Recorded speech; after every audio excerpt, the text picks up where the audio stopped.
Hi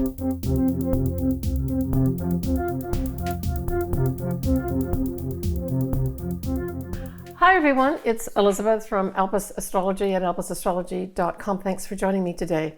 So today I am going to do the whole of March from the standpoint of an astrological forecast. And individually, I will be doing each of your sun signs and or ascendants. So I will put a timestamp in for each of the ascendants so you can go directly to what is happening with regards to you specifically.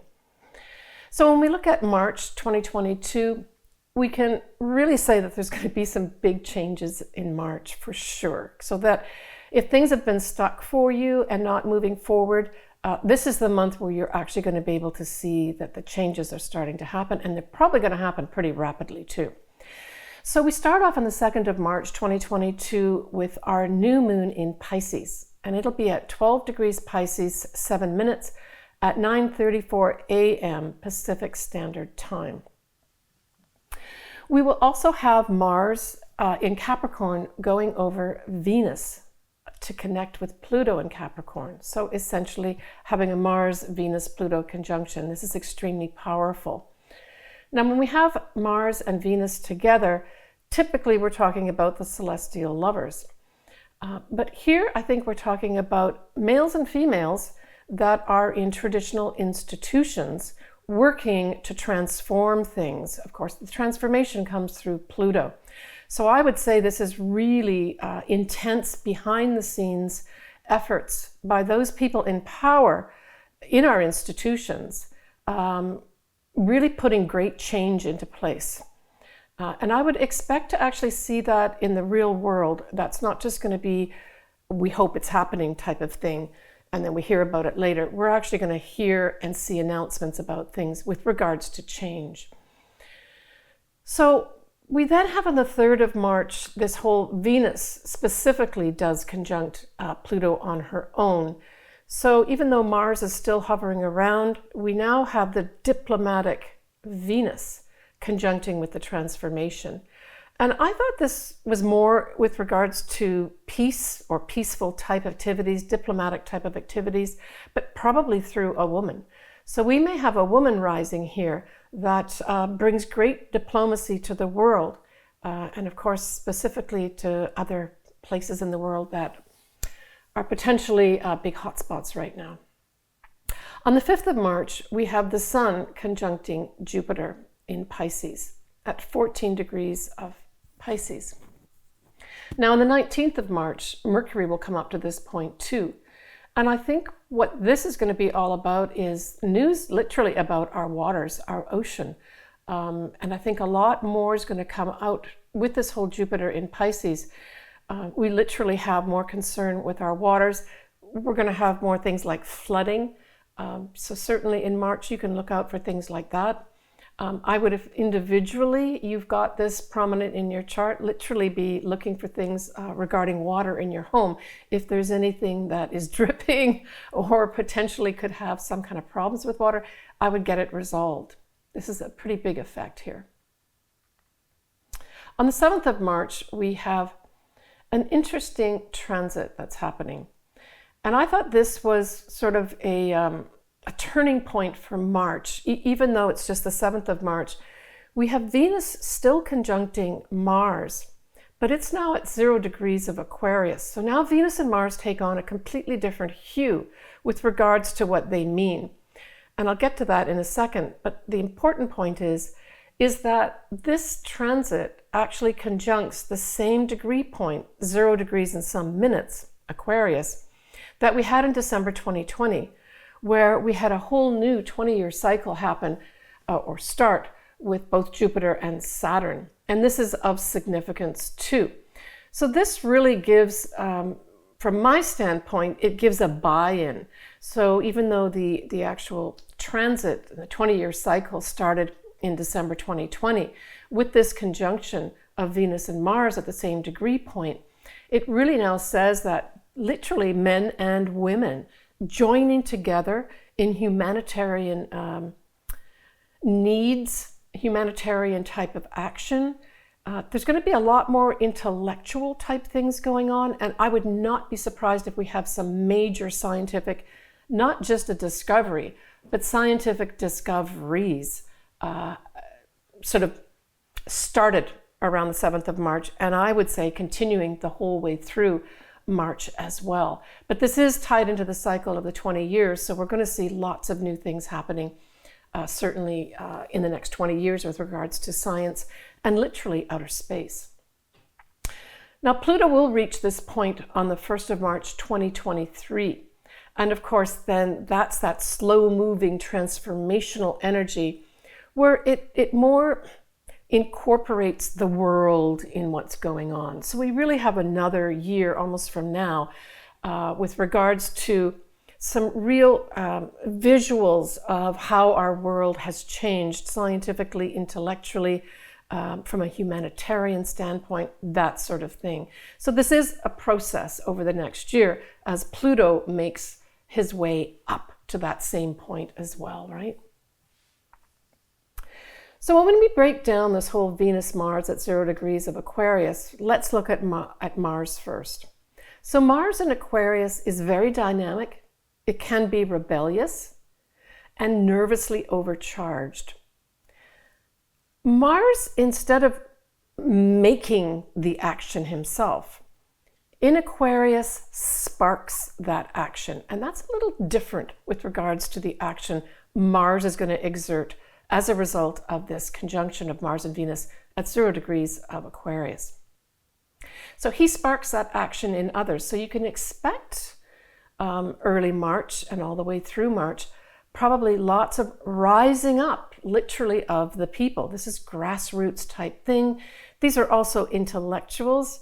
You know, if you think back to any newsreels that you saw, say from the 50s and 60s, I'm always amazed when you actually get to witness broadcasters and journalists speaking what they think is the truth, as opposed to having it diluted down and, you know, transformed through the media machine.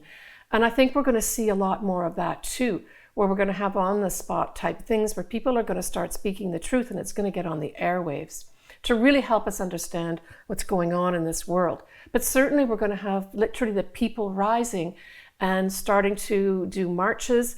I don't necessarily see big, like, out-of-hand protests here, but I do see the people rising, and it's going to be literally everywhere in the world to transform our society, the way we do things, the way things are meted out, where some people get things other people don't. There's going to be a real push for equality amongst all of us.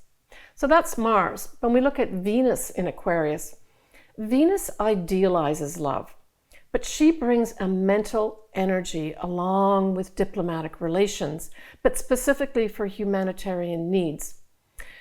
She's certainly unconventional in Aquarius, and she seeks freedom from the fetters of relationships. And I would say probably around this time, we're going to be seeing literally breakups of relationships too, where people are just going to say, I need my freedom. And there's going to be a lot of that happening here too.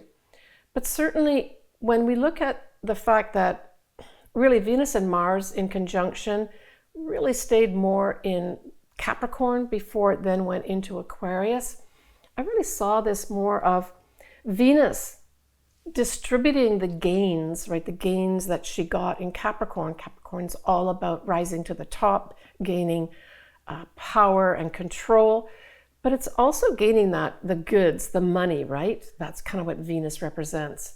So she's taking the gains that was made and then distributing that for the next few months as she's sparking off this whole conjunction with Mars and Aquarius and activating that whole 20-year cycle of Jupiter and Saturn. So look for that as well. In fact, perhaps we'll see even announcements where literally money is going to be distributed for humanitarian needs, and not necessarily just because there was some big earthquake or something. There's just going to be more distribution of the money that's out there to others that are in need.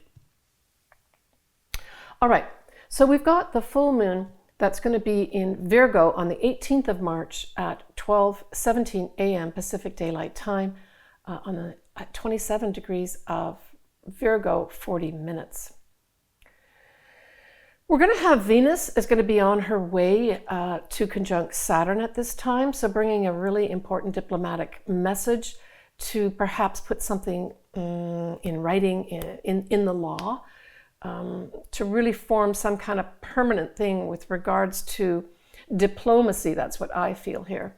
And then, of course, Venus will be squaring Uranus, so this could be some upsetting, surprising news over the airways. That's where I saw this, because of course Uranus can represent the airwaves literally. But we do have Venus sextiling Chiron, and certainly in Virgo, with the whole Virgo full moon, Virgo is all about health as well as service to others. So it seems to me that what may happen during this full moon is that we collect all the right information and facts and apply it to this whole health situation that we have that gives us more opportunities to have better health. And so I think this full moon on the 18th of March will mark some kind of turning point with regards to the whole viruses, and give us some really good news with regarding how we're going to get through this.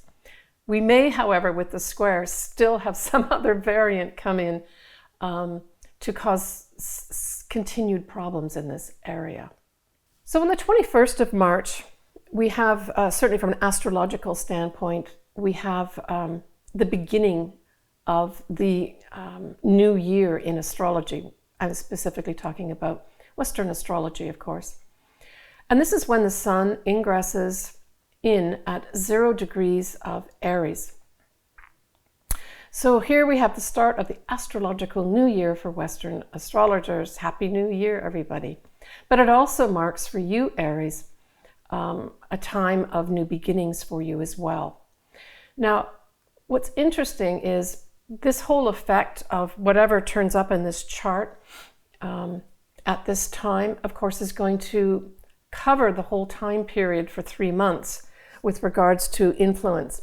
So we look at the moon, and the moon is at 29 degrees of Libra, 53 minutes, squaring Pluto. So we can expect that there's going to be some intense, so when we have a 29 degree point anywhere in a chart, we know that there's culminating energies and it tends to become fairly intense. So I would suggest that not only around the 21st of March, but for the next 3 months, we're also going to have an intensification with regards to some kind of diplomacy going on. Libra represents that. It can be the law, so we may actually have the law being laid down as well. And certainly squaring Pluto, there's going to be some kind of resistance with regards to the old guard, right? That's Pluto, that's the people in power. What else could this be? I really got the feeling of laws somehow, that laws, and maybe this is going to go back to, laws being enacted more locally, municipalities doing it, or communities doing it more, as opposed to more federal or state laws, and that there's resistance to those in power, i.e. those in the state and those in the federal government, resisting those. That, I think, intuitively is what this is about. So we may see a lot more big pushes in that area. And again, this is, people seeking peace and harmony and just wanting the best for everybody is what it boils down to. It certainly asks for peace and give peace a chance. So from a mundane standpoint, perhaps that will also be in effect here too. Maybe even the Ukraine under the microscope with regards to peaceful negotiations. We do have Mercury conjuncting Jupiter too, and this gives a lovely energy with regards to, and of course this is going to be in Pisces. So Pisces always seeks out compassion, really tries to hone into how are you feeling, and has this empathetic sort of spiritual sort of hue to your conversations. So I would say that's a nice thing to go along with the intensity that's going to be with regards to the resistance of those in power. But we also have Venus, and it's a wide square, but Venus will be squaring Uranus at this time too. So again, this is that resistance to change, right? And again, I think there's going to be maybe some uprising of women to really try to enact change here. I haven't seen that specifically. I'm not saying women aren't working behind the scenes, but this may bring something more to the forefront where we see women taking more of a role with regards to the change that we need to make in our world. And we'll actually see faces. It's not just going to be some words written about them. All right, so we end the month with a new moon in Aries. So happy new year to you, Aries. It is on the 31st of March at 11:25 p.m. And of course, this is Pacific Daylight Time. Elsewhere, it will be on April Fool's Day, the 1st of April. So at this new moon in Aries, we have the moon at 11 degrees of Aries, 31 minutes. And nicely, this sun and moon, because at every new moon we have the moon and the sun together, will conjunct Chiron.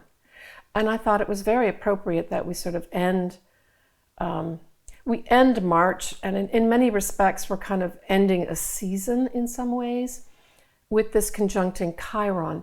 And this just says, because of course Aries is the start of the zodiac, this is just a whole new start with regards to us healing. So I guess we can look towards the end of March with regards to some real line in the sand that we can say, oh, thank goodness, we're actually going to have better health. And certainly if you've got this anywhere in your chart and you've been suffering from ill health of any sort, this could be a whole new start for you. So we're looking at between 10 and 12 degrees of Aries, say your sun is there or your ascendant or a conglomeration of planets. The other thing we have is Neptune will be sextiling the north nodes of the moon in Taurus. Also really beautiful energy. It's difficult energy to capture unless you're vibrating to a very high level. So Neptune is really speaking to great compassion. It's agape love. It's like, communicating with everybody on the same level and not having any preconceived ideas with whoever you're speaking to. So it's a pretty high level of consciousness we're talking about, but if you're certainly open to it, this can certainly change. The more people that enter into that type of consciousness, however long you can stay in there, this is going to bring, for all of us globally, this north nodes of destiny to a much higher level with regards to compassion. Compassion for all, but especially compassion for ourselves, right? Now Saturn will be squaring Neptune sextiles, but Saturn will be squaring this. So Saturn goes back to the traditional, right? So it goes back to the more 3D type things with regards to where should we be going next as part of mankind. So again, I'm talking about more mundane type aspects. And so this is those in charge, those who've been telling us what to do, saying that we must continue doing it this way, the traditional ways. Whereas the Neptune sextile is saying, look, I'm trying to give you some opportunities here to really do things a lot better. It's not going to be more difficult to do it. It just means that more people will benefit. And this may also be tied into, with regards to our earth, literally, right? Our farming practices, and by extension, anything to do with our water as well, where we're going to be given some opportunities to clean things up. And I think we must take them. But we're going to have some resistance from those that are kind of ruling the traditional ways we've been doing things. All right. Next, I'm going to be covering each of the sun signs and ascendants. My preference is for you to actually read for your ascendant if you can only read or listen to one. This is going to give you the area of your life that's going to be affected by the new moons and the full moons and then any other aspects that are happening in March. Right, so before I go on to go into your individual signs or ascendants, this is my first attempt at doing monthly videos by sign and posting them by sign, so they can be more specific and individual to each of you. I'd be interested to hear your comments if you have any, and certainly if you feel that you like this format, I'd like to hear that too. Always open to suggestions, and I hope this is going to be of benefit to everybody. I've really enjoyed it. It's been a lot of preparation, but it's been a lot of fun too, and I plan to continue this and maybe even offer new things to my subscribers and viewers. Thanks for watching, and have a wonderful March. All right, so Cancer. Cancer, for you, this new moon that is in Pisces trines your sign, right? You're both water signs. And it's in your 9th house of travel. But it's also the house of foreign connections, it's publishing. Perhaps you're going to put a travel plan in place that you're going to be going to some distant place. That could be up for you at this new moon. And it looks really exciting for you, is all I can say, because you've got Jupiter right there in the mix conjuncting it. So it's emphasizing that foreign connection with regards to travel. So certainly for some Cancers, you can probably put something in place with regards to taking a fabulous trip, maybe overseas in the near future with that connection together, right? Or if you certainly are publishing something, this would be a great time to publish because you've got Jupiter, ruler of the 9th house, conjuncting that new moon. Great time to publish for sure. For others, it might be a time, depending where your other natal planets are, where you actually decide you're going to take a round the world trip or go to live in a completely foreign place, maybe with a spiritual connection. And I'm thinking India right off the bat here. When we look at the full moon that is in Virgo, this will be in your 3rd house of communications. It might be a time when there's some kind of wrap up with regards to maybe a whole bunch of communications that have been going on. They now kind of come to some kind of conclusion. There may have been some kind of communications with regards to siblings or neighbors that wrap up at this time. But it also could be connected with some kind of sales or commercial deal. I'm thinking for some Geminis, this may be it, that the full moon brings that contract in that you sign with regards to something new from a commercial or sales standpoint. Now, the full moon in Virgo speaks to service, so it could be to do with some kind of service, but specifically it refers to health, right? And so that certainly can be spiritual health, but typically we're talking about literal health, like what we eat, so nutrition, as well as our exercise habits too. So there may be something that kind of ends or comes to a conclusion at this point for you, but it's to do with the communications that you've been under to get to this point. Yeah, it would be a great time, you know, Cancers, for putting some kind of spiritual endeavor that can be commercialized. That's what I'm thinking with regards to that full moon, kind of mid-month in March. At the end of the month, when we have that Aries new moon, Aries, unfortunately, as a sign, squares Cancer. So I saw this more as you brainstorming. That's what I saw this was, because don't forget, you know, when we talk about Aries, that's the beginning of the zodiac, right? So it's always talking about the beginnings of something. And even though it's a square, I just saw this as you brainstorming new ideas for your career, because that's where this falls, right? This new moon. And I would say stay open to all ideas, right? Now you're going to have Mars conjuncting Saturn at this time. So I would say that you may have a helping hand with regards to some kind of new idea in your career from someone who's very seasoned. So when we talk about Saturn, we're talking about a seasoned person. Typically, they're an older person. Being older is associated with Saturn, but it's also somebody who maybe can give you some advice. And so I would say stay open to having a professional step in that can give you some really good advice that helps you move forward. So we're talking about the moving forward is going to be the Mars action on Saturn here. Good luck, Cancer. So that's my wrap up for March 2022. I hope everyone's enjoyed it. It is a new format that I'm using. I would be delighted to hear any comments or suggestions that you have. I hope everyone has benefited from being able to listen more specifically to their individual sign and or ascendant. I've had a lot of fun putting this together and plan to continue, but I'd love to hear from you, and your comments are always welcome. Have a wonderful March. We are springing into spring and then on to summer. Looking forward to it. Sending everybody lots of love. Bye for now.